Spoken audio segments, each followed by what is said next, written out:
Welcome to part three. We're joined by Kent from Belfast. Women love him, men want to be him. Is that Georgie Boy Groves and the Dark Lord on your thumbnail, Kent? All right, Russell, how's it going? Well, that Adam Booth, the Dark Lord on your thumbnail there, Kent, and Georgie Boy Groves. Go to Adam Booth, he's the best, the Dark Lord. Fucking hell, Kent, you sounded like you were drowning underwater then. Kent, Kent, do you want me to do an Adam Booth one, yeah? Please. Go to Adam Booth! He's the best, the Dark Lord. I've got Terry on Friday, you know. I've got. Do you remember him who came on channel? Jake from London, young lad. Do you remember him? When was this? Oh, it was a couple of years ago. Nice kid, nice enough kid. Can't remember if he had funky dreads or something. A young kid. He really knew his boxing and that. Well, he's on tomorrow morning. So whether he does or not, because a lot of them who've come on or some people who they like change their mind, don't they? Because a lot of them get stage fright, don't they? But he's a good boxing kid. He's back tomorrow, and I've got Terry on Friday, and I've got Thursday. I'm doing some cross training. I've been started doing that cross training. It's hard, Kent. That have you tried it? I do a lot of cross training with my training at the minute. I've always did it. It's always good to. It's always good not to do something repetitive. When you do something repetitive, there's that chance of repetitive strain, boredom, fatigue, plateauing. So I'm doing a lot of that at the minute. Training probably 6 days a week. So today's the first day, and actually 18 days I haven't trained. So it's good to mix it up, and it's good to change it. And when you change it and mix it, you enjoy it. So yeah, I'm enjoying it. I've got my body fat under 9% now. It's been hard work. Do you know what I mean? I don't know if it's any good on head. Like I look like I've got an head like a skull, but trying to get an 8 pack. I've got a 6 pack. Can't get them bottom two no matter what I do. Can't do it. Can't do it. Won't have it. Well, if you feel healthy doing that, and you feel good with the training, I always say to people, Yeah. like, if you're enjoying doing something and it's good for you, do it. Has anybody ever tried? Has anybody ever tried this? Right, but just 72 hours, no fats in your body. Obviously, I have a lot of fats in my body. I'm trying to get good fats, like peanut butter and stuff like that. But no fats in your body. Jacket tatey with no on it and just tuna, right? Vegetables and just jacket tatey some days, and other days brown rice and vegetables. For your main meal. And have them shreds ones with water, breakfast and dinner, and just water. If you try it with $70, it's amazing what happens with your body, But as human beings, we go to gym like I used to years ago. We go to gym, train my knackers off, and then I go out and get a pizza. It's a definite. I have cut out bread for the last 8 weeks, and I've just feel transformed. Energy, my body's changed. I'm 41 now, so I have to be smarter with my training. I'm in the best shape now than I've ever been. I just feel brilliant. I feel healthy. I'll tell you another one I've tried, Ken. 6 eggs in the morning, bit of milk, pepper, bit of Tabasco, mixed up in microwave, 5.5 minutes, mix it up, it goes a bit fluffy, wolf it down, no bread, no butter, no, and then don't eat for 24 hours. I tried that one for a week. That's a good one. And it kept me going, I'm 6 eggs. That's hard. It depends on where you work and what you do. And if you have a physical job, you're in a factory, a building site, if you're on, I would find that hard. I would get quite hangry at times. So whenever I get hungry, I would be very irritable. So the fast that I do that I find is safe for me is I do a 12-hour fast and add an hour. So it's about 13 hours. And I tend to find about 11, 12, I'm starting to get hungry. So I'll go and eat something. So I would do that for a week. and go back to normal eating and do that for a week, and I seen a big change in doing that. But your body needs glycogen, your body needs glucose. So if you're depleting your body of those things, it helps your mind and your central nervous system function. It's not very safe to be I doing tried that. that But keto diet, Ken. it didn't help my body type. No. I like the balance diet. I like to balance my diet. For a while there, I was taking in a lot of carbohydrate. Obviously, I was in a bulking phase of training, so it was about calories. So, get as much carbohydrate and try and store as much carbs and get my protein in for my recovery. So I kind of try and keep it as balanced. I don't restrict myself of things that I like. I live a lifestyle that I train a lot, Yeah, I do. and I've been like that since I was 15. So I can afford to have a few treats. But I seen for a while there, before I went off bread, I was just getting a wee bit lazy with my food and diet, and I didn't like the changes in my body. So I've just made a couple of sacrifices that I don't even call a sacrifice, and I feel great. I feel fantastic. I like tin tomatoes at the moment, me, Ken. They're great. See with an omelette, see chopped tomatoes, plum tomatoes, and chopped up well with some nice onion and bit of spinach, with some cheese and a nice omelette, Ken. some herbs. Ken's I'm dribbling. I need to get pan out. I like putting coriander and avocado in my omelets, so it's all good food. It's natural. If you can stay as natural as you can with your diet, you're gonna have like natural energy, longer lasting energy. Well, that keto diet? White Rhino, he lived at back of me in Conisbrough. I went round because I used to park my car at the back of my house, and he were on the ground. He had a ground floor flat, and I went up to his window as I got out of the car, banged on it. It was, what you doing? He had pan on, chicken wings and sausages. I goes, what you doing? He goes, I'm on keto diet. He was trying out. He was 20 odd stone then, but it worked for him. And what it It's was, just eating.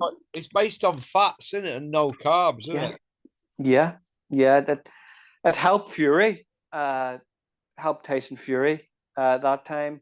Yeah. It's a really quick way of burning fat and getting rid of fat out of your body and excess fat, and it seems to work for really It worked for people that David are. because he was Yeah. 25 stone, I think, when he started with Steffi, and they Well, got the weight off him, and it kind of like worked.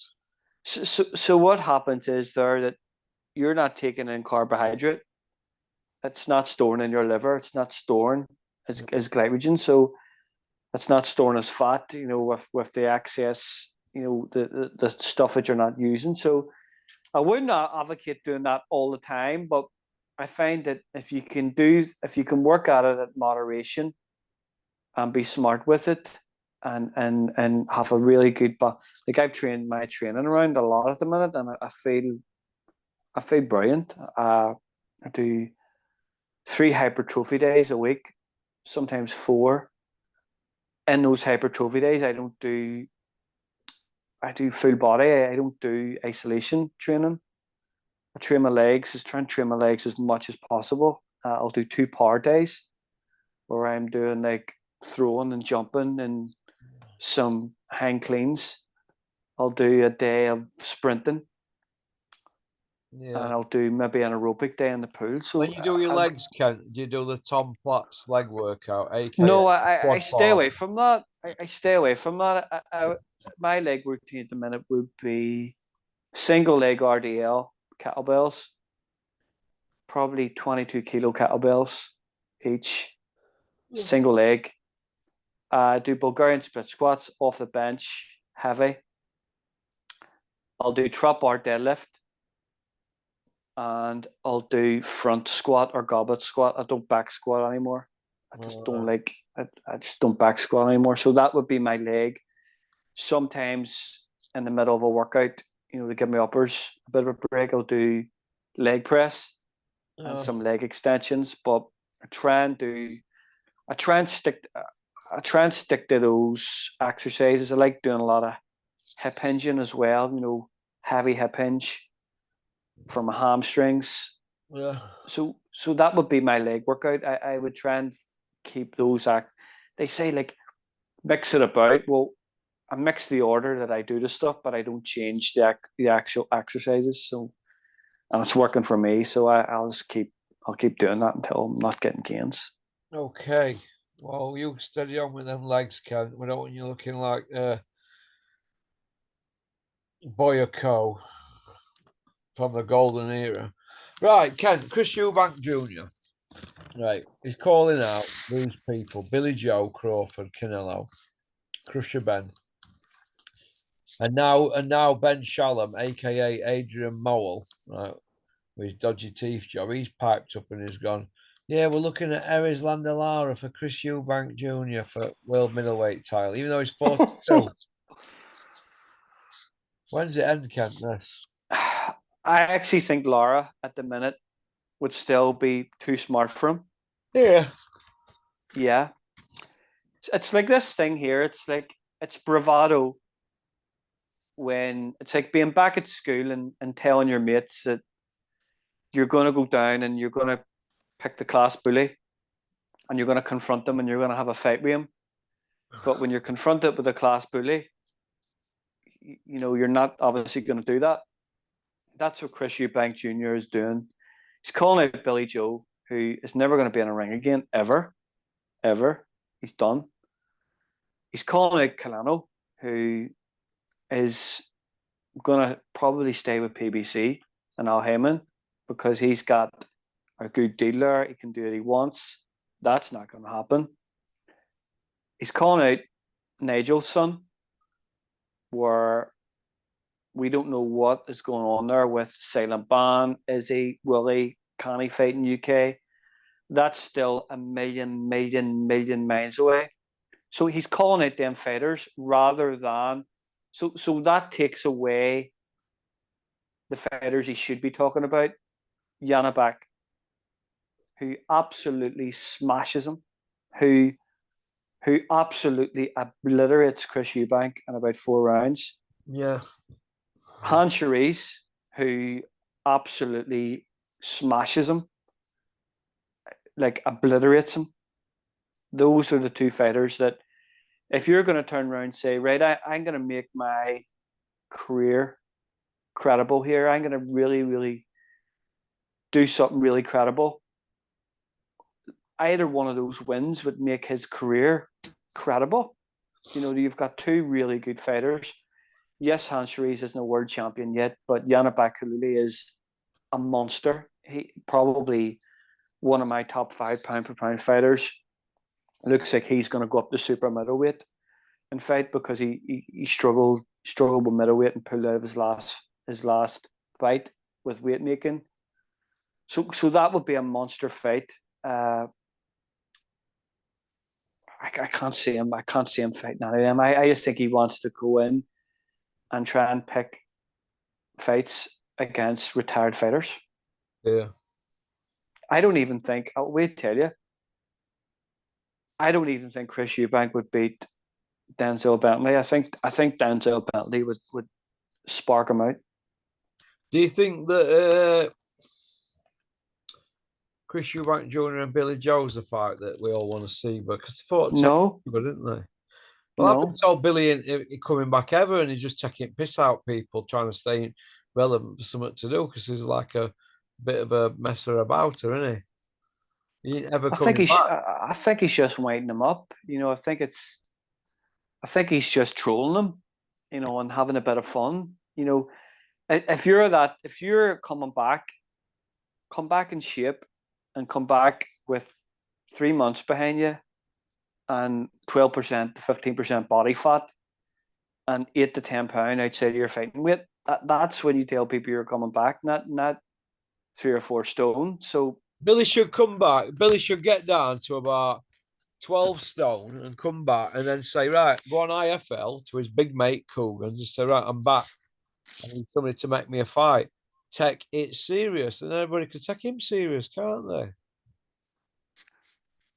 as I said there, you come back in shape and people will take you serious. I don't take that nonsense serious. And even if it was a fight made, I wouldn't want to see it because it's two fighters way, way, way past their best, and I don't want to see that.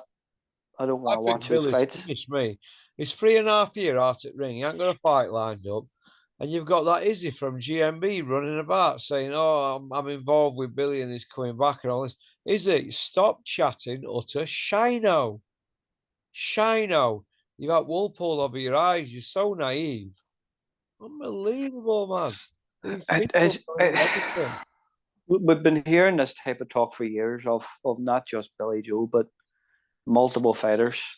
It's just nonsense. Just if you're coming back, come back and get on it and get stuck in. That's all I want to say on that. Well, Brooke It's on just about coming back in nonsense. it now. Listen, there is actually some of the guys actually in their own minds that believe they're going to come back, and the only reason they want to come back is they want to come back and be a part of the Saudi money because Saudi have got this. They look at boxing like a game, and they have all these dream fights that they want to make, and they want to put this against that. I wouldn't be surprised if they're trying to make Inoue against Crawford or Yeah. Beterbiev against Inoue or something ridiculous like that there. So that's why retired name brand fighters are talking about coming back. It's just purely to come back for the Saudi money. What do you think of this fight this week and the Joshua fight? I think Joshua and Dubois. I think Dubois beats him. I've got Dubois to ice him, me, and put him on bottom moon. I said this today. I think you've got a guy there that there was question marks over his durability, over his punch resistance, and he's answered them. He answered them against Hergovich. Yeah. He answered them against Miller. And you look at the intensity he fought against Miller and 2 seconds, let me Hergovic just chop one out. Yeah, go on. late on in fights. I don't think AJ could do that. I don't think AJ would have the endurance to do that. I don't think he would have the volume to do that. I think AJ against Robert Helenius was getting out jobbed until he got knocked out. I think Helenius was out jobbing him. And you've got somebody who relies so much on a really, really strong job. He hasn't got much else. And Dubois, I think AJ is going to have problems. I think AJ isn't going to be able to push him about and push him back like he did against an Otto Wallin or Francis Ngannou. If Dubois can take some punishment and land his job and push it back, AJ's another fighter that cannot fight going backwards. I think he potentially stops him. Yeah. Yeah.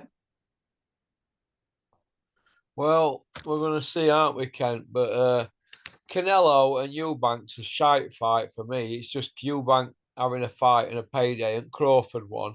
And Beefy 3, I don't want to see. I don't want to see Lara Reese 42. Ben Eubank, didn't we learn a note from Brooke Golovkin, and so on, is as fat as a pig. So when's Eubank going to chase Charlo? That's what I want to know. Even he's crap.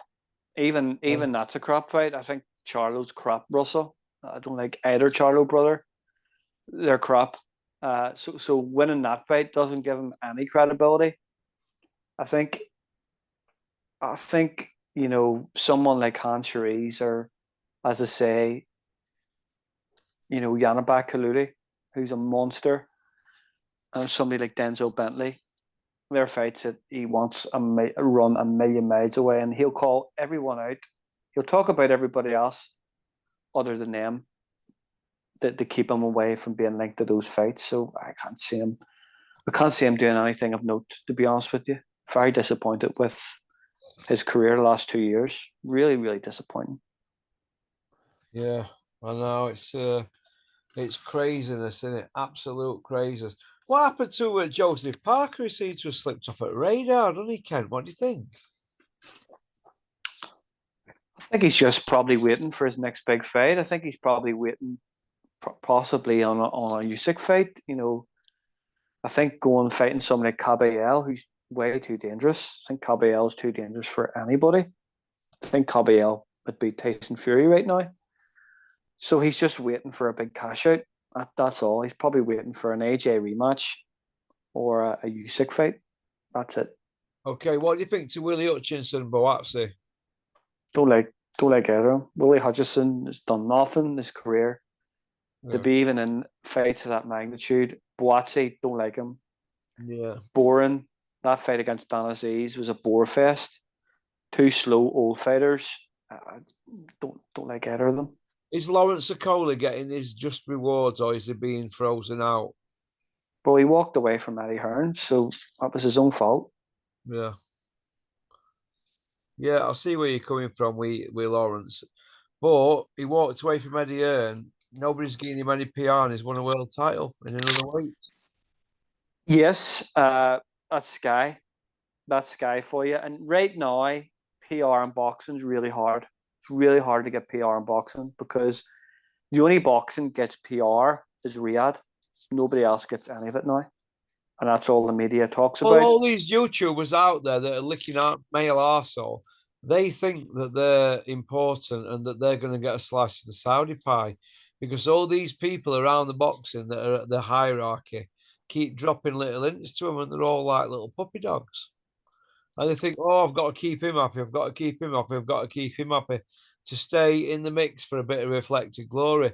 Instead of doing your jobs and going and interviewing guys like Tyler Dennett or Liam Cameron or Denzel Bentley or Isaac, not what's he called? Not Isaac, Dan Aziz, all them sort of people.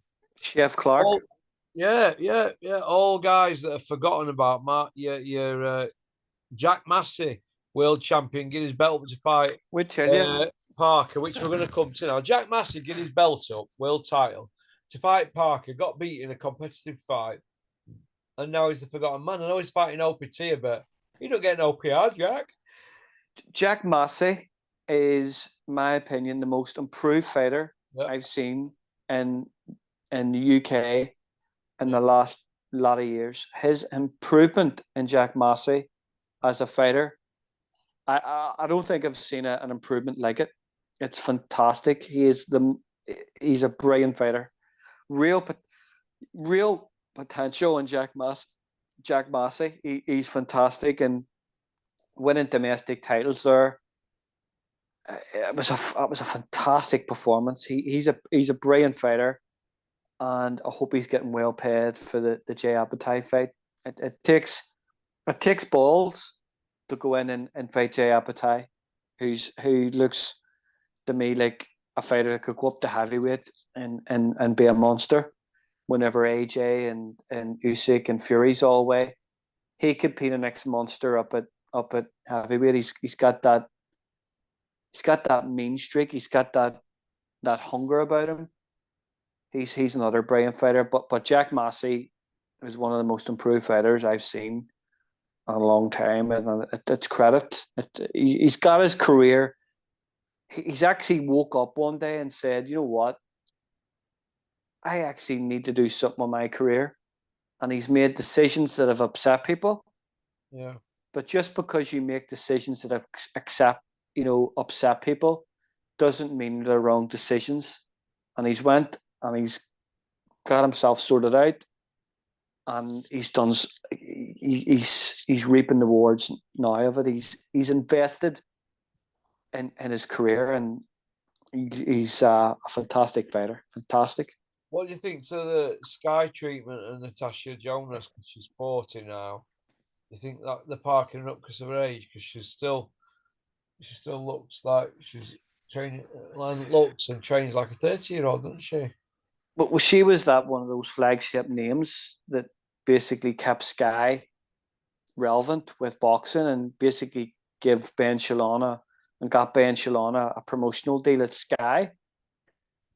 I think what she should do is Chantel Cameron's with Frank Warren. There's nobody over there for her to fight. You know, why sign with a promoter who's got nobody for you to fight? I think she should go over to Frank Warren and TNT and get that fight. There's 2 fights there. Yeah. And there's two good money fights there, name brand value, people will watch it. I think that's the way forward for her. Yeah. Yeah. Yeah. Okay. Josh Warrington. Have you got him and Kakazi? What you got on that one, Ken? Anthony Kakashi will smash him to pieces. Yeah, he's an Irishman, isn't he, Ken? He's just West Belfast lad, not too far away from where I live. Okay. And you've got Eubank to beat that Sarah Fatifa, whatever it's called, haven't you? I don't want to talk. Nobody's, you know, it's just fighting another Sanchez road sweeper. Nah, it's not even worth talking about. Okay. Okay, then. Well, listen, Kent, thanks for making a comeback. Special guest appearance, Donkey Dick Kent. Have you The governor's back. Hey? The governor's back. The governor. Have you still got your Superman t-shirt, Kent? I actually think I have. Haven't worn it away. I'll wear it the next time I'm on. Wear your Superman t-shirt, that big S. I like it when you do that. It makes me giggle, Kent. All right, mate. I'll wear it the next time. All right then, mate. Listen, you got what t-shirt you got on today? Gallagher's Gym. Joe Gallagher representing Kent. Joe G. Joe G, you like Joe G, don't you, Kent? He's all right, isn't he, Joe G? You know, people give him a bit of stick because he lives the sport, doesn't he? He's up at 6, him in that gym, and they're while midnight, you know. People give him stick because they actually don't know anything about boxing and don't understand. So it's not even 20 hours a day, man. Him 18 hours a day, man, on boxing. Yeah, and worked his way through as an amateur coach and took fighters from amateur to pro and won world titles and domestic titles and promotes fighters to keep them busy. Has a gym, manages. Yeah, what's wrong with that? Yeah. What's wrong with doing the right thing with your fighter? Okay. Well, listen, you take care, Kent. All the best and give your mum my best. All right, pal? Peace out. Cheers, mate. All right. That was Kent from Northern Ireland. Women love him. Men want to be him. Nice kid. Lives with his mum. I think we spoke about this before. Kent's dad passed away and he looks after his mum. And I respect anybody that's got 3 jobs to make ends meet and looks after his mum. And he obviously he's what is it, about 35, 40, Kent? Would want to do that at that age, but most lads have got girlfriends or they want to go gallivanting about. He's a proper bloke, him, Kent, and I've got time for him and I like him. Richard likes him. I know he gets on well with Julian, Terry, all them boys, Rico, Andy, Jerry, very popular on channel. Nice to have him back. I know he's been working 70 hours a week to make ends meet. And listen, it's tough out there for all you people who are struggling. You go shopping, there's no tin basket, is there? You know, you're like, what? You get to end at till in Lidl and they go, yeah, 140 quid porky. I'm like, what? No, what's going on here? You know what I mean? Then when you get home and you realise that you bought a load of shit, like Frogmarsh phrase and diet whey crap and bits of chocolate and all that shit, so expensive, isn't it? So I appreciate Kent coming on channel and he's one of the boys. All right. You take care. Peace out. Keep on trucking, keep sporting boxing, don't have nightmares. Porky's International is our YouTube channel. Oh, yaka. And Robert Smith, don't forget Gary Sykes' belt, because I'll be collaring you when I see you, you wrong 'un.